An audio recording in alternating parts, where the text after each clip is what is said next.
Buenas tardes, mis queridos hermanos y amigos que nos ven desde sus hogares. Sean bienvenidos a un servicio más de la Iglesia Bíblica Vida Nueva. Y en esta ocasión me gustaría compartir con ustedes un pasaje que se encuentra en Daniel capítulo 1. Y en el libro de Daniel, por lo general, nos habla sobre la soberanía de Dios. Y el día de hoy pues me gustaría compartir algo, 3 ocasiones en el capítulo 1 en el que Dios mostró su soberanía y que Él tiene el control de todo. Pero antes me gustaría compartirles una anécdota que a mí me pasó. Hace un mes y medio aproximadamente, yo iba de camino hacia la casa de un hermano para tener un tiempo de oración. Iba yo manejando mi moto y cuando de repente, al estar en el periférico de aquí de Zapopan, escuché 3 golpes atrás de mí. Un carro chocó a otro carro, ese otro carro chocó a otro, ese a otro, y ese otro me pegó a mí y yo le pegué a otro carro que estaba adelante de mí. Entre el carro de atrás y el de adelante me hicieron sándwich en la moto, ¡pum! Y a mí se me afectó las 2 piernas. Una de las piernas, la pierna izquierda, fue la que salió más dañada. Afortunadamente no me dañó ningún hueso, pero sí me hizo 2 heridas muy profundas. Y pues hasta ahorita todavía sigo recuperándome. Ahora ya puedo caminar un poco, gracias a Dios. Y pues afortunadamente el seguro del carro que chocó primero pagó todos los daños. Me pagaron el hospital y todavía no voy por la moto, bueno, me van a pagar la moto y ya no pienso comprar otra moto. Ahora pienso pues ya no andar en moto porque sé que es algo peligroso, pero pude ver cómo Dios me protegió, cómo Dios me cuidó.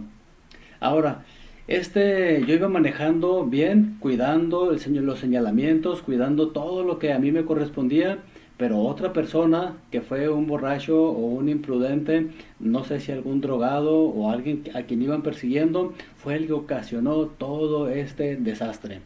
Y esa persona tristemente huyó y pagó otro que no le debía ni le temía. Ahora, mi pregunta para ustedes es, ¿les ha pasado a ustedes algo parecido? ¿Han sufrido ustedes las consecuencias de otra persona que no tuvo cuidado? Yo me imagino que sí. A cada uno nos ha pasado de que estamos sufriendo algo injustamente. Ahora, sin embargo, esto no escapa a la soberanía de Dios. Dios tiene todo controlado y Él sabe qué permite, cómo lo permite y cuándo lo permite. Quiero que me acompañen a buscar ahí el libro de Daniel, capítulo 1, y vamos a leer los primeros versículos. Y aquí me gustaría compartir con ustedes, vamos a leer algunos versículos de este capítulo, vamos a leer todo el capítulo, pero por secciones, y vamos a ver 3 ocasiones, por lo menos, en las que Dios mostró que Él tiene el control. 3 ocasiones aquí en este pasaje donde podemos ver que Dios tiene el control. Pero antes de leer el pasaje, me gustaría orar para encomendar en las manos de Dios este tiempo. Oremos. Nuestro Padre Celestial, te damos gracias por lo bueno que tú has sido con nosotros. Gracias, Padre, porque en tu palabra podemos encontrar ejemplos, Señor. Podemos encontrar historias donde podemos ver, Señor, que tú tienes el control de todo, como en este caso. Te damos gracias por esto y pues yo sé, Señor, que muchos de los que nos están viendo les han pasado cosas, Padre, malas, donde el enemigo, Señor, ha tratado de dañar sus vidas, pero sabemos, Padre, que nada escapa de tu control, Señor. Lo que tú permites, Señor, es lo que se hace y lo que no permites, Señor, pues no se hace. Te pido, Señor, que abras nuestros corazones, abre nuestras mentes para poder entender lo que tú quieres mostrarnos el día de hoy, Señor. Te pedimos esto en el nombre de Cristo Jesús. Amén.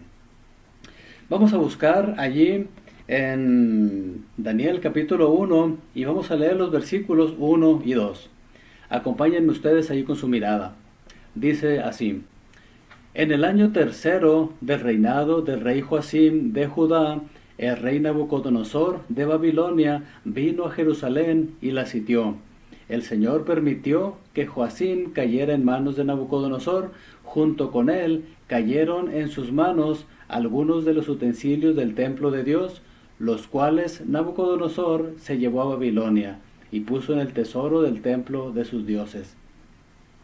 Ahora, aquí podemos ver algunas cosas interesantes.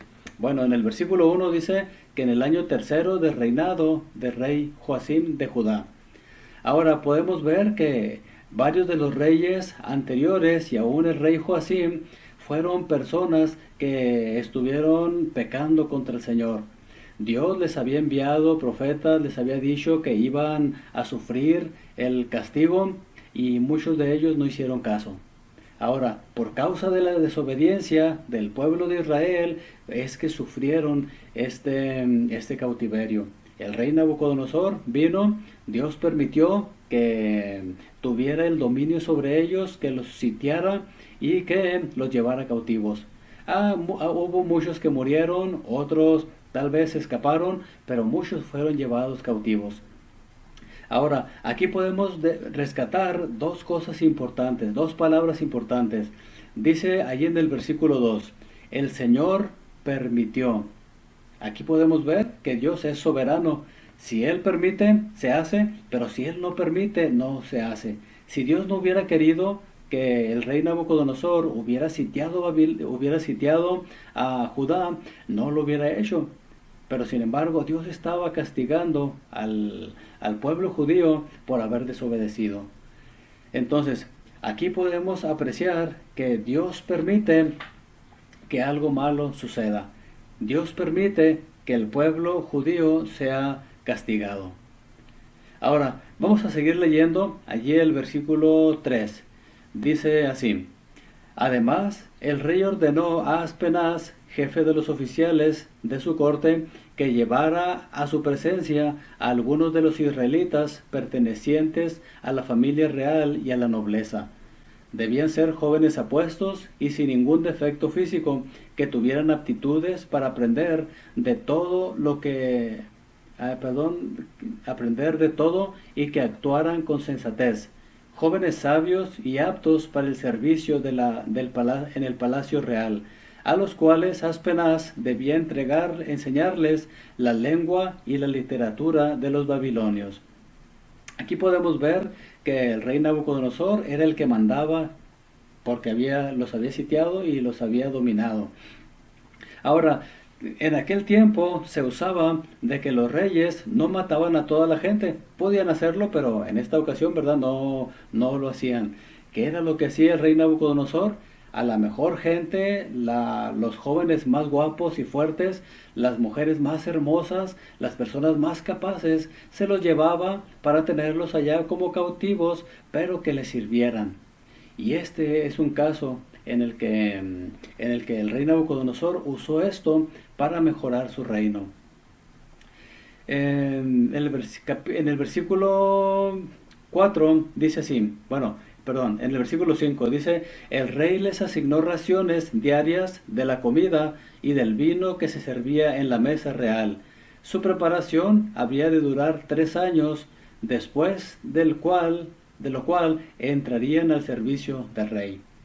Ahora, el rey los pasaba por un tiempo de preparación y ya después iban a entrar en el servicio del rey. Ahora, en el versículo 7 nos dice algo interesante. El versículo 6 dice así: entre estos jóvenes se encontraban Daniel, Ananías, Misael y Azarías, que eran de Judá. Y el 7 dice: y a los cuales el jefe de oficiales les cambió el nombre. A Daniel lo llamó Beltsasar, a Ananías Sadrach, y a Misael Mesac, y a Azarías Abed-nego. Aquí podemos ver que ellos tenían sus nombres de sus tierras natales, pero como ya habían sido cautivos, les cambiaron los nombres. Ahora, dice el comentario Diario Vivir lo siguiente, algo al respecto. Dice: Nabucodonosor les cambió el nombre porque quería serlos babilónicos, ante sus ojos y ante los ojos del pueblo babilónico. Los nombres nuevos les ayudarían a integrarse a la cultura. Daniel, que significa Dios es mi juez, en hebreo pasó a llamarse Beltsasar, que significa aquel a quien Bel favorece. Bel era uno de los dioses babilónicos. Y dice que Daniel fue fue un intento del rey por cambiar la lealtad religiosa de estos jóvenes del Dios de Judá al Dios de Babilonia. Entonces, al cambiarles los nombres, bueno, trataban de ellos de hacerlos más a su cultura y hacer que ellos se olvidaran de sus dioses. Esta era una táctica que el rey Nabucodonosor quiso usar, pero no le funcionó. Ahora, sin embargo, al rey Nabucodonosor le fue mejor porque él conoció al verdadero Dios, al único Dios verdadero, porque todos los demás son dioses falsos. En el versículo 8 vemos algo interesante. Dice así: pero Daniel se propuso no contaminarse con la comida y el vino del rey. Así que le pidió al jefe de los oficiales que no lo obligara a contaminarse. Aquí podemos ver que Daniel fue un hombre que era muy arraigado a sus principios. Fue un hombre que fue muy bien instruido por sus padres en cuanto a su educación, pero también en cuanto a su integridad. Y aquí podemos ver que él fue uno de los hombres a quien Dios usó. ¿Por qué? No porque él fuera guapo, no porque él fuera fuerte, no porque fuera inteligente, sino porque él dice aquí que propuso en su corazón no contaminarse con la comida del rey, ni con la comida ni con las demás cosas que ellos hacían que ofendían al nombre de Dios. Entonces, aquí podemos ver a un hombre que estando lejos de su tierra, lo más seguro es que los separaron de sus padres y él estaba en un ambiente pagano, estaba en un ambiente que pues no era igual como el que él estaba acostumbrado. Ahora, sin embargo, él tenía bien firmes sus convicciones. Él decidió no contaminarse con la comida ni con las demás cosas del rey. Y aquí podemos ver que también sus otros 3 amigos, también ellos estaban con Daniel y ellos decidieron no contaminarse. Ahora mi pregunta para usted es la siguiente. Daniel, él se decidió no contaminarse. Ahora, ¿cómo actúa usted cuando usted va a otro lugar, lejos de sus padres, quizá lejos de su iglesia, quizá lejos de las personas que le han instruido en el camino correcto? ¿Se comporta usted de acuerdo a sus principios que ha aprendido? O quizá a lo mejor usted ha dicho, pues ya no estoy aquí donde me vigilan, ya no estoy aquí donde me dicen que debo hacer esto y esto y esto, ahora voy a hacer lo que yo quiera. ¿Sabe qué? Daniel, él no lo hizo, él se mantuvo íntegro. Y mi deseo es que usted también se mantenga íntegro a sus principios, a los principios bíblicos de Dios, porque un día nos vamos a ver tal vez en una situación como esta. Un lugar donde va a haber tentaciones, un lugar donde quizá va a haber cosas que nos llamen la atención, pero si ofenden a Dios, hay que hacer lo que hizo Daniel. Proponernos en nuestro corazón no contaminarnos con aquellas cosas que nos hacen daño o que nos hacen estar en contra de nuestro Dios. Vamos a leer ahora el versículo 9, Daniel 1:9. Dice así: y aunque Dios había hecho que Daniel se ganara el afecto y la simpatía del jefe de los oficiales, bueno, vamos a dejarle hasta ahí, ¿verdad? Ahora, aquí la pregunta es, ¿quién hizo que se ganara el afecto del jefe de los oficiales? Dios. No fue Daniel, no fue su inteligencia, no fueron sus amigos, no fue otra persona, sino fue Dios. ¿Y qué nos muestra aquí? Que Dios tiene el control. Dios promete estar con sus hijos en momentos de pruebas. Ellos estaban siendo llevados a un lugar donde no era su hogar, ellos estaban siendo cautivos, ellos eran esclavos, ellos no tenían todos los derechos que tenían los de Babilonia. Ellos estaban sufriendo, pero sin embargo Dios no los había desamparado. Hay otros versículos que nos dicen que Dios no nos desampara. ¿Qué dice Isaías 43, 1 y 2? Dice así: pero ahora, así dice el Señor, el que te creó, Jacob, el que te formó, Israel, no temas, que yo te he redimido, te he llamado por tu nombre, tú eres mío. Cuando cruces las aguas, yo estaré contigo, cuando cruces los ríos, no te cubrirán sus aguas. Cuando camines por el fuego, no te quemarás, ni te abrazarán las llamas. Yo soy el Señor tu Dios, el Santo de Israel, tu Salvador. Yo he entregado a Egipto como precio por tu rescate, y a Cus y a Seba en tu lugar. Aquí podemos ver cómo el Señor, Él no ha dicho que no vamos a tener pruebas, Él no ha dicho que no vamos a tener dificultades, pero Él nos ha dicho que cuando pasemos por ellas, Él va a estar con nosotros. Ahora, de la misma forma, regresando a la historia de Daniel y sus amigos, ellos habían sido cautivos. Sabemos que probablemente el viaje que ellos tuvieron desde Judá hasta Babilonia no fue de lo más cómodo, no fue 5 estrellas, no fue algo demasiado agradable. Pero ¿saben qué? Dios estaba allí cuidándolos, Dios estaba al pendiente de ellos. ¿Qué nos dice ahora? Primera de Corintios 10:13. Dice así, quizá algunos de ustedes ya lo saben de memoria, pero lo voy a leer. Dice así, ustedes no han sufrido ninguna tentación que no sea común al género humano, pero Dios es fiel y no permitirá que ustedes sean tentados más allá de lo que puedan aguantar. Más bien, cuando llegue la tentación, Él les dará también una salida a fin de que puedan resistir. Aquí podemos ver cómo Dios permite en ciertas ocasiones que pasemos por pruebas difíciles, pero Él no va a permitir algo que sea demasiado para nosotros, sino que Él va a guardar un punto en el cual podamos resistir y Él va a proveer la salida. En este caso, de la historia de Daniel y sus amigos, Dios les estaba proveyendo la salida. En primer lugar, Dios permitió que ellos cayeran como cautivos, ni modo. Pero en este versículo 9 vemos que Dios hizo que Daniel se ganara la simpatía del jefe de los oficiales. Dios hizo que él se la ganara. No fueron ellos, no fueron sus habilidades, sino fue Dios. Ahora, ¿qué podemos aprender nosotros sobre esto?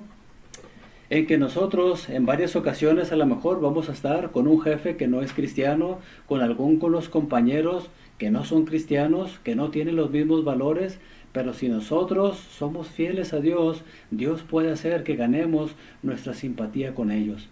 Dios puede hacer que nosotros tengamos gracia para con ellos. Vamos a seguir leyendo ahí el versículo 10.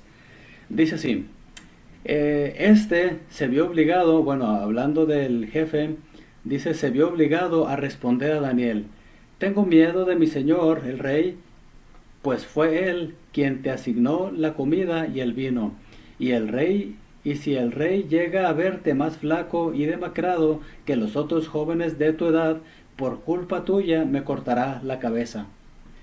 El jefe sabía que había una consecuencia si él desobedecía la orden del rey. Ahora, dice el versículo 11, el jefe de oficiales le ordenó a un guardia atender a Daniel, Ananías, Misael y Azarías.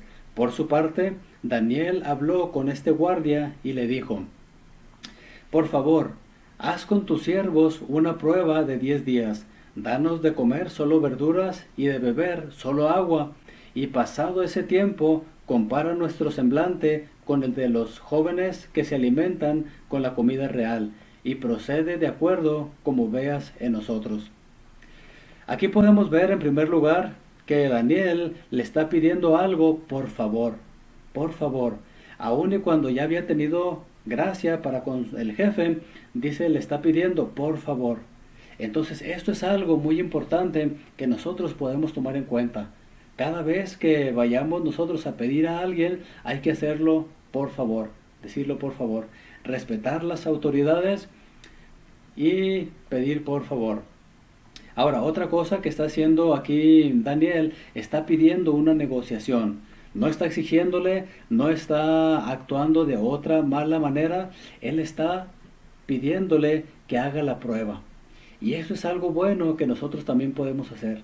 Si en alguna ocasión alguno de nuestros jefes nos da una orden y que nosotros sabemos que se puede hacer de otra mejor manera o que podemos hacer algo mejor, ¿sabe qué? Hay que decirle a ese jefe, ¿sabe qué? Mire, usted me está pidiendo esto, pero yo le propongo que hagamos esto y luego examine las consecuencias. propóngale un tiempo como lo hizo Daniel y luego ya que vea las consecuencias, entonces vamos a poder ver los resultados. Puede ser que lo que usted le proponga sea mucho mejor y hasta le den un ascenso. O puede ser que a lo mejor no, que a lo mejor el jefe se tome esa idea como suya y que a él le llegue la bendición. Pero, ¿sabe qué? Dios le va a bendecir tarde o temprano por actuar bien, por hacer lo correcto y por ser proactivo. Ahora, en primer lugar, aquí vamos a ver que debemos respetar a las autoridades. Daniel está respetando las autoridades. Y ahora vamos a ver qué fue lo que pasó en los siguientes versículos. Dice el versículo, leamos ahora del 14 al 16. Dice, el guardia aceptó la propuesta y los sometió a una prueba de 10 días. Al cumplirse el plazo, estos jóvenes se veían más sanos y mejor alimentados que cualquiera de los que participaban de la comida real. Así que el guardia les retiró la comida y el vino del rey y en su lugar siguió alimentándolos con verduras. Aquí podemos ver que este guardia observó que en esos 10 días estos jóvenes se veían mejor, eran más robustos y se veían de una mejor apariencia que los otros. Entonces dijo, ok, no hay problema, vamos a seguirle así. Entonces, con esto, pues yo quiero animar a cada uno de ustedes, ¿verdad?, a seguir el ejemplo de Daniel y de estos 3 jóvenes. ¿Qué fue lo que hicieron ellos? En primer lugar, confiaron en Dios. En segundo lugar, ellos no se quejaron, no se rebelaron, no quisieron hacer su revuelta allí. No, ellos sabían que Dios tenía un plan para ellos. Ellos sabían que Dios los estaba cuidando y protegiendo. Ellos sabían que Dios estaba con ellos aún en esta prueba. Entonces, si alguno de ustedes ha sufrido algún cambio en su vida, alguna injusticia, y usted está actuando bien con Dios, está siendo fiel a Dios, ¿sabe qué? Siga adelante, confiando en que Dios tiene el control, y tarde o temprano Dios le va a recompensar. Vamos a leer ahora el versículo 17 para ver qué otra cosa Dios hizo. Dice así, síguenme allí con su mirada. A estos 4 jóvenes Dios los dotó de sabiduría e inteligencia para entender toda clase de literatura y ciencia. Además, Daniel podía entender toda visión y todo sueño. Aquí podemos ver 2 palabras importantes. Dice aquí, a estos 4 jóvenes Dios los dotó. Dios les dio. Dios es el que da la sabiduría y la inteligencia. Vamos a ver qué dice Proverbios 1:7. Acompáñenme ya a buscarlo en sus Biblias. Proverbios 1:7. Dice así, el temor del Señor es el principio del conocimiento. Los necios desprecian la sabiduría y la disciplina. Estos versículos posiblemente los conocían estos 4 jóvenes, Daniel sobre todo. Y podemos ver que ellos los pusieron en práctica. Ellos tuvieron temor del Señor y no tuvieron temor del rey. Ahora sí lo respetaban porque eran sus autoridades, pero ellos tuvieron más temor de Dios y por eso es que Dios los dotó de sabiduría e inteligencia. Y aquí es donde empieza la sabiduría y la inteligencia, en el temor del Señor. Toda persona que se dice sabia, pero si no tiene temor de Dios, ¿saben qué? Esa sabiduría es falsa, esa sabiduría es limitada. Esa sabiduría no es de la buena. ¿Qué nos dice Proverbios 3, 5 al 7? Más adelantito, ahí, Proverbios 3, 5 al 7. Dice así, dice, confía en el Señor de todo corazón y no en tu propia inteligencia. Reconócelo en todos tus caminos y Él allanará tus sendas. No seas sabio en tu propia opinión, más bien teme al Señor y huye del mal. Aquí podemos ver que si nosotros confiamos en el Señor y no nos apoyamos en nuestra propia prudencia, entonces es allí donde se encuentra la verdadera sabiduría. Es allí donde se encuentra lo mejor. Dice, teme al Señor y huye del mal. Hoy en día hay mucha gente que tristemente sí dice tener temor de Dios, pero no huye del mal. Se acerca al mal lo más que pueda sin caer ahí. ¿Y saben qué? Tarde o temprano van a caer. ¿Por qué? Debemos nosotros alejarnos del mal. Ese es el temor de Dios. Ahora, ¿y qué dice Santiago 1:5? Quizá muchos de ustedes ya lo saben de memoria, pero vamos a leerlo para ver qué nos dicen. Dice así Santiago 1:5, dice, si a alguno de ustedes le falta sabiduría, pídasela a Dios, y Él se la dará, pues Dios da a todos generosamente y sin menospreciar a nadie. ¿Es usted una de las personas que batalla para aprender, que batalla para memorizar? ¿Sabe qué? Aquí está la solución. Dios es el autor de la sabiduría. Solamente hay que pedírsela. Ahora vamos a ver qué más sigue aquí en la historia de Daniel. Regresemos a Daniel capítulo 1 y vamos a leer los versículos 18 al 20. Dice así, cumplido el plazo fijado por el rey Nabucodonosor, que eran 3 años, dice, y conforme a sus instrucciones, el jefe de oficiales lo llevó ante su presencia.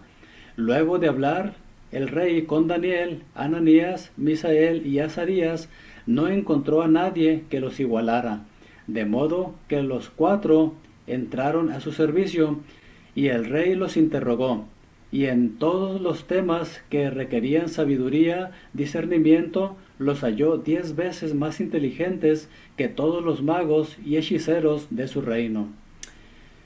Entonces aquí podemos ver cómo Dios premió a estos jóvenes por haberse mantenido lejos de las tentaciones, por haberse mantenido lejos de las cosas que ofendían a Dios, por haberse mantenido fieles a Dios. ¿Cómo? Dice aquí que en toda pregunta que los interrogó el rey, los halló 10 veces más inteligentes aún que los magos y hechiceros de su reino. No solamente entre todos aquellos que habían sido deportados a Babilonia, sino aún entre todos los magos y hechiceros que había en el reino del rey Nabucodonosor. Entonces, ¿quiere ser usted usado por Dios grandemente? ¿Ok? No se contamine con las cosas del mundo, sea fiel a Dios. Dios quiere usarle. Así como Dios usó a Daniel, Dios también quiere usarnos a nosotros. Ahora, no solamente Dios quiere usarnos en esta área, Dios también quiere nuestra salvación. Si hubiera alguno de ustedes que aún no ha confiado en Cristo como su Salvador y que aún no es su hijo, ¿sabe qué? Dios es soberano y Él ha provisto ese medio de salvación. Dios ha provisto ese regalo que es el único regalo que nos puede dar la salvación, que es el Señor Jesucristo. La Biblia dice que Dios envió al Señor Jesucristo, siendo la segunda persona de la Trinidad, a nacer aquí en esta tierra. Nació a través de la Virgen María, vivió una vida perfecta y murió en la cruz para salvarlo a usted y a mí. Murió en nuestro lugar para redimirnos de nuestros pecados. Y la Biblia dice en Juan 3:16, porque vamos a leerlo, dice así, Juan 3:16, dice así, porque tanto amó Dios al mundo que dio a su Hijo unigénito para que todo el que cree en Él no se pierda, sino que tenga vida eterna. Entonces la única forma en la cual usted puede obtener la vida eterna es creyendo en el Señor Jesucristo, que Él murió por usted, que Él resucitó y que solamente Él le puede salvar. Él es la única persona que puede redimirle. ¿Ya ha aceptado usted al Señor Jesucristo como su Salvador? Si usted ya lo ha hecho, qué bueno. Pero si usted aún no lo ha hecho, yo quiero animarlo a que lo haga. Porque de esta decisión depende dónde pasará usted la eternidad. Usted no sabe cuándo va a morir, ni yo tampoco. Yo pude haber muerto en este accidente que tuve de la moto. Pero Dios no dijo, todavía tienes una misión que cumplir. Pero ¿sabe qué? El día de ayer hubo otro accidente a unos 2 kilómetros de donde yo tuve el accidente. Pero este motociclista sí tuvo la mala suerte de morir. Bueno, Dios ya tenía predestinado ya que iba a morir y murió. Ahora, usted no sabe cuándo va a morir, pero sí podemos saber nosotros a dónde iremos una vez que moramos. Cuando yo sufrí este accidente, yo estaba seguro de que si moría en ese momento iría al cielo. ¿Sabe qué? Usted también puede tener esta certeza de que irá al cielo un día que muera. ¿Cómo? Aceptando a Cristo como su Salvador, poniendo su fe en Él, creyendo en Él. Y si usted aún no lo ha hecho, yo quiero animarlo a que lo haga, porque usted no sabe cuándo va a morir. Y a mí me gustaría que usted vaya al cielo un día que muera. Y si usted ya es hijo de Dios, ya ha creído en Cristo como su Salvador, quiero animarlo y quiero retarlo a que siga compartiendo el Evangelio con las personas que están a su alrededor, en su escuela, en su trabajo, en su andar diario, en el camión, donde usted ande, comparte el Evangelio, porque hoy en día hay mucha gente que está muriendo y hay mucha gente que está yendo al infierno. Tenemos un Dios que Él es soberano y Él quiere que toda la gente se salve. Pero tristemente hoy en día hay mucha gente que no quiere esta salvación, no acepta este regalo que Dios les está ofreciendo. Ahora, ¿qué podemos nosotros aprender o concluir en este primer capítulo de Daniel? En primer lugar, que Dios es soberano y de Él depende todo lo que pasa. A Dios no lo sorprende nada. Cada cosa que pasa, cada guerra que hay, cada desastre natural que hay, a Dios no le sorprende. Dios tiene el control de todo. Ahora, ¿qué debemos hacer nosotros sabiendo que Dios es soberano? Bueno, en primer lugar, no hay que contaminarnos. Si usted sufre alguna injusticia o algo por el estilo, no se contamine vengándose, no se contamine maldiciendo, no se contamine en alguna otra forma. Segundo, hay que respetar a nuestras autoridades. Daniel y sus amigos, aun y cuando eran esclavos, ellos respetaron a sus autoridades y Dios los premió. Y tercero, hay que confiar en el Señor de todo corazón y no actuar en nuestra propia inteligencia. Quizá a lo mejor algunos de los cautivos pensaron en rebelarse, de escaparse de allí, pero ¿sabe qué? Si Dios lo permitió, confíe usted y haga todo lo correcto. Haga todo lo correcto y Dios tarde o temprano le va a premiar. Dios tarde o temprano le va a galardonar. ¿Por qué? Porque nosotros tenemos en un Dios soberano que a Él no se le escapa nada. Él castiga el pecado, pero también Él premia la obediencia. Entonces, que el Señor nos ayude a confiar en ese Dios soberano y depositar en Él toda nuestra esperanza. Porque Él conoce el pasado, el presente, el futuro y Él tiene el control de todo eso. Y Dios bendice a aquellos que le son fieles. Oremos. Nuestro Padre Celestial, te damos gracias, Padre, porque podemos ver a través de esta historia de Daniel y sus amigos que aunque sufrieron este infortunio, Señor, ellos permanecieron fieles a ti, Señor, y ellos fueron de bendición en este país donde ellos fueron cautivos. Yo te pido, Señor, que tú nos ayudes a cada uno de los que me están escuchando y a mí también, Padre, a serte fieles donde quiera que estemos, Señor, porque sabemos, Padre, que tú todo lo ves, que tú todo lo escudriñas y que tú todo lo sabes y que también, Padre, tú pues actúas con justicia, castigas la maldad, pero también, Señor, premias la justicia, Señor, premias la fidelidad. Te pido, Señor, que tú nos ayudes a mantenernos fieles en cualquier situación, Señor, que nos encontremos, porque sabemos que tú estás al control de todo y tú eres el gran soberano. Te pedimos todo esto en el nombre de Cristo Jesús. Amén. Gracias por habernos acompañado, hermanos y amigos que nos ven. Esperamos que tengan una buena semana. Que Dios les bendiga.